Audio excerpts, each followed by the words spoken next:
Army act में अगर civilians को लाना होता तो इसमें अलग से लिखा जाता। फौजी अदालतों में सिविलियन ट्रायल केस में वजारत दिफा के वकील ख्वाजा हारिस के जवाब में दलाइल मुकम्मल हो गए।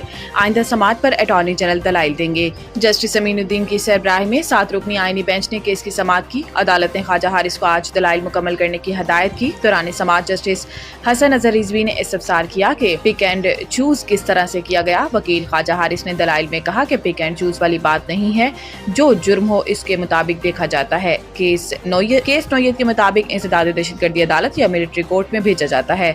जस्टिस मुसरत हलाली ने रिमार्क्स दिए कि क्या सिविलियन इसके जुमरे में आते हैं। यहाँ पर बात सिर्फ फोर्सेस के मेंबर को डिसिप्लिन में रखने के लिए है। जहाँ पर क्लियर होगी ये सिर्फ मेंबर्स के लिए, वहाँ पर मजीद क्या होना है। जस्टिस हसन अजहर रिजवी ने कहा कि अगर कोई सिविलियन आर्मी इंस्टॉलेशंस पर हमला करता है तो इसका इससे क्या ताल्लुक है।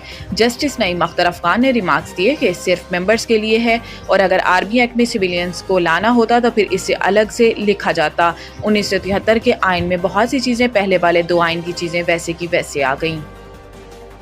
दहशतगर्दी को जड़ से उखाड़ने के लिए जहाद जारी रहेगा। वजीर आजम शहबाज शरीफ ने कहा कि पाकिस्तान के दुश्मन हमारी मुआशी कामयाबियों से खाइफ हैं। दहशतगर्दी को जड़ से उखाड़ने के लिए जहाद जारी रहेगा। वजीर आजम शहबाज शरीफ की ज़ेर सदारत अमन व अमान की सूरत हाल पर इजलास हुआ, जिसमें मुल्क में अमन व अमान के क़याम के हवाले से इक़दामात पर तफसीली ब्रीफिंग दी गई।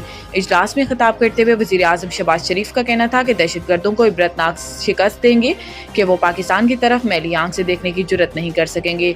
पाकिस्तान के दुश्मन हमारी मुआशी कामयाबियों से खाइफ है। दहशतगर्दी के खिलाफ कार्रवाइयों के लिए तमाम इदारों और सूबों की कोशिशें लायक तहसीन हैं। इन्होंने कहा कि दहशतगर्दी के खात्मे के लिए वफाकी हुकूमत सूबों की इस्तेदाद बढ़ाने के लिए ताउन करेगी। तमाम इख्तलाफात भुलाकर दहशतगर्दी के खात्मे के लिए मिलकर काम करना है। सिक्योरिटी फोर्सेस के जवान दहशतगर्दों से नबर्द अज़मा और जानों का नजराना पेश कर रहे हैं। वजीर आजम ने हदायत की है कि स्मगलिंग के खिलाफ तमाम इदारे अपनी कोशिशें मजीद तेज करें। इंसानी स्मगलिंग के नेटवर्क के गिर्द घेरा मजीद तंग किया जाए। इंसानी स्मगलरों को कानून के शिकंजे में लाया जाए। इलेक्शन कमीशन ने PTI intra party election case का हुक्मनामा जारी कर दिया। हुक्मनामे के मुताबिक PTI intra party election case के जवाबदेह को 23 अप्रैल 2024 को नोटिस जारी किया गया, जबकि PTI intra party election case पहली बार गुज़िश्ता साल 30 अप्रैल को समाअत के लिए मुकर्रर हुआ।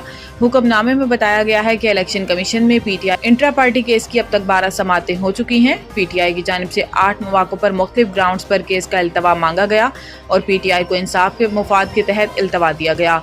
इलेक्शन कमीशन के हुक्मनामे में यह भी बताया गया है कि पीटीआई ने खुद लाहौर हाई कोर्ट से राब्ता किया और हुक्मनामा हासिल किया। लाहौर हाई कोर्ट के हुक्मनामे को 1 साल हो चुका। लाहौर हाई कोर्ट ने कमीशन के आगे कार्रवाई पर हुक्म इम्तना नहीं दिया।